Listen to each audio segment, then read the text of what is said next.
ለራሳችን ስንል ነው እዚህ የምናግዘው። በጣም ብዙ መናገር ማውራት የማይችሉ ማመሰግኑን ግን ያው የቤት ኪራይ ጊዜ ደረሰ ብር የለም።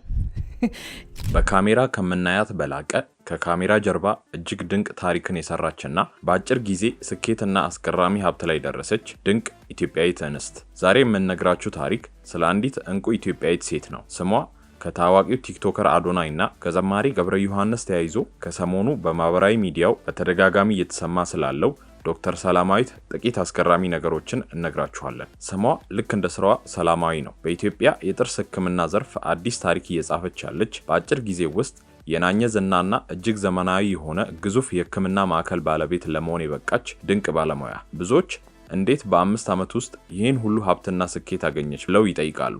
አንዳንዶች በውበቷና በአቀራረቧ ይገረማሉ። ሌሎች ደግሞ በቲክቶክ ላይ ባላት ታዋቂነት ይደመማሉ። ነገር ግን ከዚህ ሁሉ ጩኸትና ዝና በስተጀርባ ማንም የማያውቀው አንድ ትልቅ ሚስጥር አለ። ዶክተር ሰላም ለዘማሪ ገብረ ዮሐንስ መኪና ልትሸልም መነሳቷን ከሰሞኑ በተደጋጋሚ ሰምተን ይሆናል። ነገር ግን በመቄዶንያ ቅጥር ግቢ ውስጥ የሰራችው ልብን የሚነካ ተአምር ማንም ሲያወራው አይሰማም። ታዲያ እኛም ይህን ከካሜራ የተደበቀ ድንቅ ታሪክና የስኬቷን ሚስጥር ለእናንተ ለውድ ቤተሰቦቻችን ልናደርስ ይህን ቪዲዮ ይዘን መጥተናል። የዶክተር ሰላማዊት ሞገስን እውነተኛ ማንነትና አስገራሚ የህይወት ጉዞ በቪዲዮአችን በስፋት እናስቃኛችኋለን። ለቻናሉ እንግዳ ከሆኑ ሰብስክራይብ እንዲሁም ቪዲዮን ላይክ በማድረግ ጀምሩ እያልን ወደ አስገራሚው የዶክተር ሰላማዊት ሞገስ ታሪክ እንውሰዳችሁ።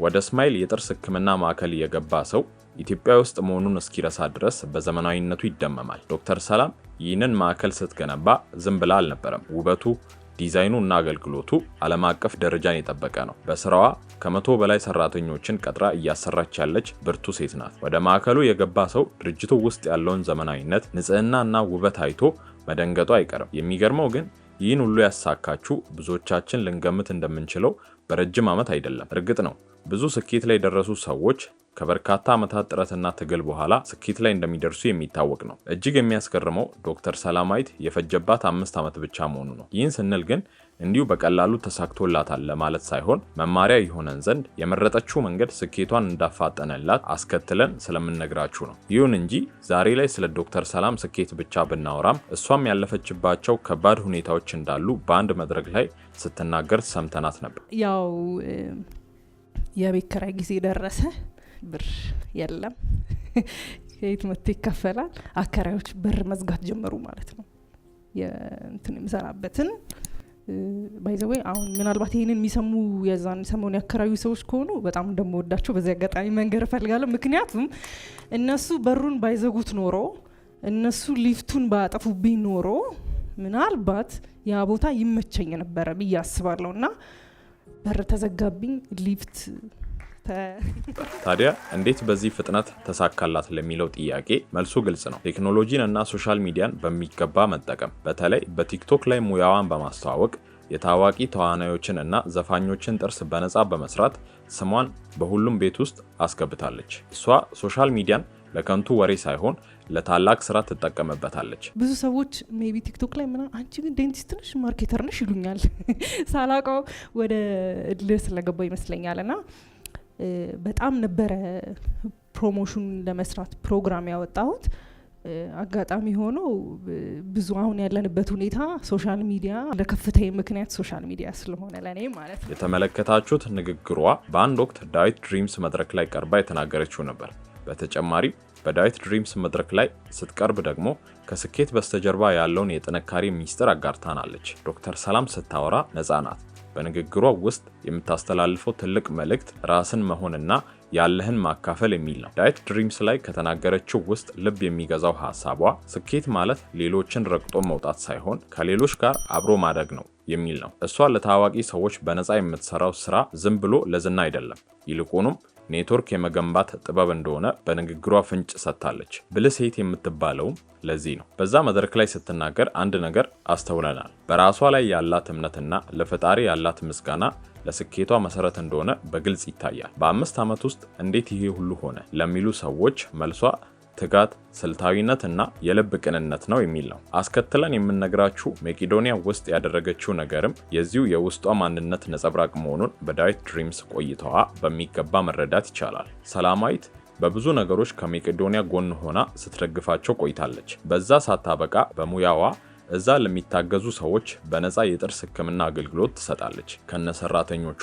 በሂደት በገንዘብ ሆነ በአቅም እየተለወጠች ስትመጣ ግን ታማሚዎቿ ሕክምና ፍለጋ ወደ እሷ ሕክምና ማዕከል እስኪመጡ መጠበቅ አላስፈለጋትም። ስለዚህ የሕክምና መሳሪያዎችን በራሷ ገዝታ ነገሮችን አመቻችታ እዛው መቄዶንያ ግቢ ውስጥ በነፃ የሚታከሙበት እስማኤል የጥርስ ሕክምና ብላ ከፈተችላቸው። እሷም ሆኑ ሰራተኞቿ ሰዓታቸውን እያመቻቹ እየሄዱ እዛ ለሚኖሩት በሙሉ በነፃ ሕክምና ይሰጧቸዋል፣ ክትትልም ያደርጉላቸዋል። በእሷ የተነሳ መቄዶንያ ውስጥ ለሚኖሩ ተረጂዎች የመጣውን ለውጥ የድርጅት መስራች ክቡር ዶክተር ቢኒያም ሲገልጽ ናቸው የተረዱት ምንም ጥርስ የሌላቸው ማለት አዲስ ጥርስ ማለት ሙሉ ሙሉ እና ሌላ ሰው ነው የሆኑብኝ። በቃ ሳያቸው ሌላ ጠፉብኝ። ራሱ በጣም ነው ደስ ያለኝ። እንደዛ መቻሉ ራሱ ይገርሙኛል። እውነት ለመናገር ሕክምናው በጣም ጥሩ ነው። በጣም በቃ ምግብ ምንም ነገር በቃ ደስተኛ ናቸው እና በጣም ህይወታቸው በጣም ተለውጧል ሲል ምስክርነቱን ሰጥቶ ነበር። ሰዎች ስለ ዶክተር ሰላም ብዙ ይላሉ። በ5 ዓመት ውስጥ ይህን ሁሉ ማሳካት መቻሏ ለብዙ ሴቶች መስራት ይቻላል የሚል ትልቅ ተስፋ ነው። ሀብቷን ለራሷ ቅንጦት ብቻ ሳይሆን መብላት ለተሳናቸው አረጋውያን ጥርስ መትከያ ማድረጓ እውነተኛዋ ባለሀብት እሷ መሆኗን ያሳያል። በቻናላችን እይታ የዶክተር ሰላም የሀብት ሚስጥር ያለው መስጠት ላይ ነው። መጽሐፍ እንደሚለው የሚሰጥ ይበለጽጋል። ከሰሞኑ ለዘማሪ ገብረ ዮሐንስ መኪና ለተሸለም መነሳቷ፣ በጎዳና ላይ ላሉት መድረሷ እና በመቄዶንያ የምታሳየው ትጋት የሀብቷ ምንጭ በረከት እንደሆነ ያሳያል። ለተዋናዮች እና ለኢንፍሉዌንሰሮች በነፃ የምትሰራው ስራ እንደ ማርኬቲንግ ቢታይም ለድሆች የምትሰራው ግን ከፈጣሪ ጋር ያላትን ስውር ስምምነት ነው። ሰላማዊት ሶሻል ሚዲያን ለበጎ ስራ ማዋል እንደሚቻል ለሁላችንም ትልቅ ትምህርት ሰጥታለች። እሷ የዘመኑ ሴት ብቻ ሳትሆን የዘመኑ ሰብአዊነት ተምሳሌት ናት። ውድ ቤተሰቦቻችን ዶክተር ሰላማዊት ሞገስን ስናይ የምንረዳው አንድ ነገር አለ። ስኬት ማለት ገንዘብ ማከማቸት ብቻ ሳይሆን ያንተ ስኬት ለሌላው ሰው ሳቅ ምክንያት መሆን ሲችል ነው። ዶክተር ሰላም የኢትዮጵያን አረጋውያን ሳቅ መልሳለች። በሙያዋ ታሪክ ሰርታለች። እኛም እንደ ዶክተር ሰላም በያለንበት ሙያ ለሰው ልጅ የሚተርፍ ስራ እንስራ እያልን የዛሬውን ቪዲዮ እናበቃለን። በሌላ ቪዲዮ እስክንገናኝ በሰላም ቆዩ።